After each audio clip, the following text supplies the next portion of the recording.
नमस्कार दर्शक बंधु लाटेस्ट जॉब्स ओडिशा को आपण स्वागत। दर्शक बंधु आज निजुक्ति सूचना रही स्टाफ सिलेक्शन कमिशन पक्षरु combine higher secondary level recruitment 2025 यार ऑफिशियल नोटिफिकेशन आउट हो सारी 3131 डाटा एंट्री ऑपरेटर एवं लोअर डिवीजन क्लर्क पदवी आपण जदि इंटरेस्टेड अच्छा ताहले निहाती भाव में अप्लाई करेंगे। आपण मैंने जदि +2 टे करेंगे यह पदवी आवेदन करेंगे। दर्शक बंधु जदि आपण मैंने एसएससी सीएचसीएल एसएल जदि इंटरेस्टेड अच्छा ताहले जानतु एथिपाई क्राइटेरिया कौन रही, शिक्षागत योग्यता कौन, बयस सीमा कौन, दरमा केते मिलिबो, इंपोर्टेंट नोट कौन अच्छी, इंपोर्टेंट डेट कौन अच्छी, कौन कौन डॉक्यूमेंट आवश्यक हम आपन जदि यहाँ ऑनलाइन रे आवेदन करेंगे, सिलेक्शन प्रोसेस किपर रहइबो, एप्लिकेशन फी अच्छी कि नहीं, तो आपण मैंने देखिए किपर यहाँ आवेदन करेंगे। दर्शक बंधु वर्तमान चलते देखा जे यार ऑल डिटेल्स। ऑर्गेनाइजेशन नेम हूँ staff selection commission. Staff selection commission तरफ विज्ञप्ति आपण जारी होती। टाइप ऑफ जॉब रोचे आपणकर परमानेंट टाइप रो जॉब माने स्थायी नियुक्ति। कैटेगरी विषय जदि कहबा ओडिशा सरकारी नियुक्ति बा ओडिशा गवर्नमेंट जॉब। क्यों क्यों पोस्ट में विज्ञप्ति जारी होती देखंतु एलडीसी जेएसए डीईओ एसब पदवी टोटाल 3131 पोस्ट वैकेंसीज रिलीज होती। एप्लिकेशन मोड ऑनलाइन रे रोची। आपण चाहिए निज निज मोबाइल कंप्यूटर किंबा कौन नेट पॉइंट रु यहाँ आवेदन करेंगे। प्लेस ऑफ पोस्टिंग भारतर जेकोसी स्थान रही पार। क्यों मैंने यहाँ आवेदन करेंगे ऑल इंडिया बेसिस रे यह रिलीज होती। तो भारतर जेकोसी राज्य आसते आपण आवेदन करेंगे। लास्ट डेट रोचे 18/7/2025। जेंडर विषय जदि कहबा उभय पुरुष प्रार्थी और महिला प्रार्थी यह पदवी आवेदन करेंगे। दर्शक बंधु जदि आम शिक्षागत योग्यता विषय कहबा जदि आपण मैंने +2 टीए पास करते ताहले यह पदवी आवेदन करेंगे। जदि डाटा एंट्री पदवी डीईओ पदवी आपण मैंने आवेदन करते किंबा आपण मैंने कंट्रोलर एंड ऑडिटर जनरल पदवी आवेदन करते ताहले आपण मैंने 12th स्टैंडर्ड साइंस नहीं आवश्यक। साइंस स्ट्रीम रे मैथमेटिक्स को सब्जेक्ट भाव रखिले आपण मैंने यहाँ आवेदन करेंगे। तो क्यों क्यों पोस्ट में वैकेंसी सब रिलीज होती देखो lower division clerk LDC junior secretariat assistant JSA data entry operator DEO एसब पदवी आपंकर विज्ञप्ति जारी होती। दर्शक बंधु जदि आम बयस सीमा विषय कहबा आपंकर सर्वनिम्न बयस 18 वर्ष एवं सर्वाधिक बयस 27 वर्ष होता आपण मैंने पदवी आवेदन करेंगे। यह व्यतीत एज रिलैक्सेशन रही। जदि आपण मैंने ओबीसी कैंडिडेट होती 3 वर्षर एज रिलैक्सेशन रोची। एसटी एससी पीडब्ल्यूडी जदि होती किंबा एक्सेस सर्विसमैन होती ताहले आपण मानकर 5 वर्षर एज रिलैक्सेशन रहिबो। दर्शक बंधु ए पृष्ठार दरमा देखो केते मिलबो जदि लोअर डिवीजन क्लर्क पदवी आवेदन करबा चाहछन्ती किंबा जूनियर सेक्रेटेरिएट असिस्टेंट जेएसए पदवी आवेदन करबा चाहछन्ती आपण मानकर पे लेवल 2 रहिबो। तो आपण मानकर दरमा मासिक दरमा 79,900 रु 63,200 पर्यंत मासिक दरमा रहिबो।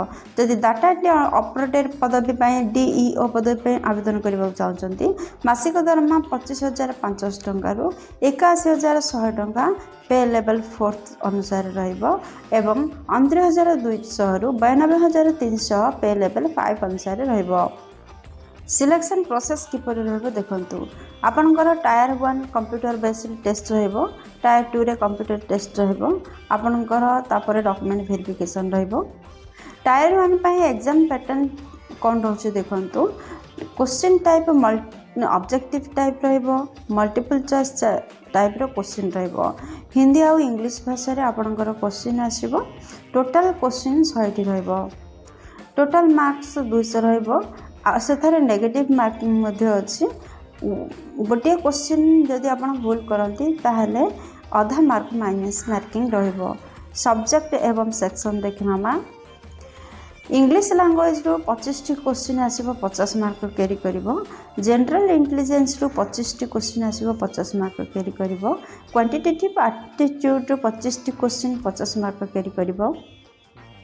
जनरल अवेयरनेस 25 टी क्वेश्चन 50 मार्क कैरी कर एप्लिकेशन फी बर्तमान देखो कौन रर्षक बंधु जनरल कैंडिडेट 100 टंका रोचे ईडब्ल्यूएस 100 टंका रोचे ओबीसी कैंडिडेट 100 टंका एप्लिकेशन फी रोचे आपंकर फिजिकल हैंडिकैप्टेड फ्री रोचे एसटी एससी फ्री रोचे आपन तो जानते हैं ऑनलाइन आवेदन करेंगे जब ऑनलाइन आवेदन कर कौन कौन इंपोर्टेंट डॉक्यूमेंट दरकार हम देखो फर्स्ट आपंकर शिक्षागत योग्यता समस्त शिक्षागत योग्यतार सर्टिफिकेट मार्कसीट आवश्यकता सेकेंड रे आपंकर रिसेंट पासपोर्ट साइज फोटो दरकार रही थर्ड रे आपंकर कैश सर्टिफिकेट आवश्यकता फोर्थ रे आधार कार्ड आवश्यकता रही फिफ्थ रे रेसिडेंशियल सर्टिफिकेट दरकार होची सिक्स्थ रे एक्सपीरियंस सर्टिफिकेट आवश्यकता रही सेवेन्थ रे एम्प्लॉयमेंट एक्सचेंज सर्टिफिकेट दरकार रही एथ रे भोटर आईडी आवश्यकता रही दर्शक बंधु ये 8 डॉक्यूमेंट को रेडी करूँ और ऑनलाइन रे शीघ्र आवेदन करूँ जदि आम इम्पोर्टेंट डेट विषय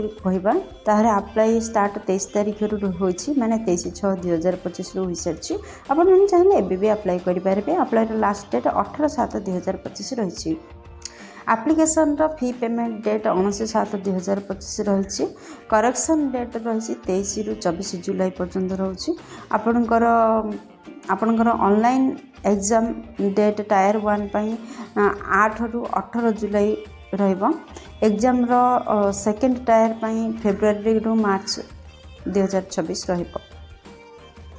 staff selection commission CHSL recruitment 2025 important note कौन रही देखो दर्शक बंधु जिते आपण मैंने आप्लिकेशन को फिलअप कर भल भाव केयरफुली फिलअप करेंगे एवं जेपरी भूल तथ्य न दियंती एवं स्पेस ब्लैंक स्पेस न छाड़ती एवं ठीक समय पूर्व अथॉरिटी पाखे आपंकर दरखास्त जपरी पहुँचे तार व्यवस्था करेंगे किपरि यह आवेदन करेंगे देखूँ फर्स्ट आपण मैंने गूगल को जातु यार वेबसाइट लिंक को सर्च करूँ एवं केयरफुल नोटिफिकेशन को पढ़ु नचेत आपण मान सुविधा आप देखुवा वीडियो तले डिस्क्रिप्शन बॉक्स फास्ट लिंक रे क्लिक करूँ आपण मैंने जे पाइबे सेठारे एप्लिकेशन बा अप्लाई लिंक उपलब्ध अच्छी आपण मैंने सेठारे वीडियो डिस्क्रिप्शन पाइपर अप्लाई लिंक अप्लाई करेंगे अप्लाई करने पूर्व भल भाव पढ़ु यार नोटिफिकेशन को जहाँ सब मगा जाता एंट्री करूँ जिते रजिस्टरिंग कर कौन कौन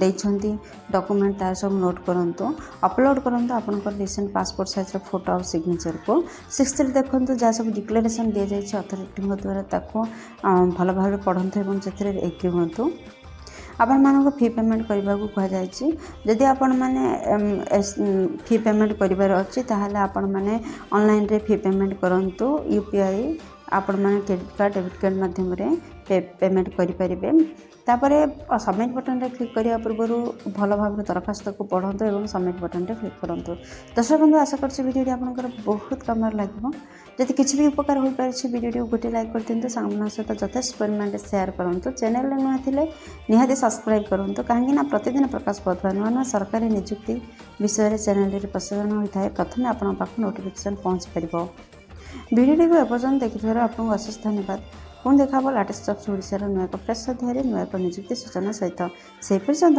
जय जगन्नाथ।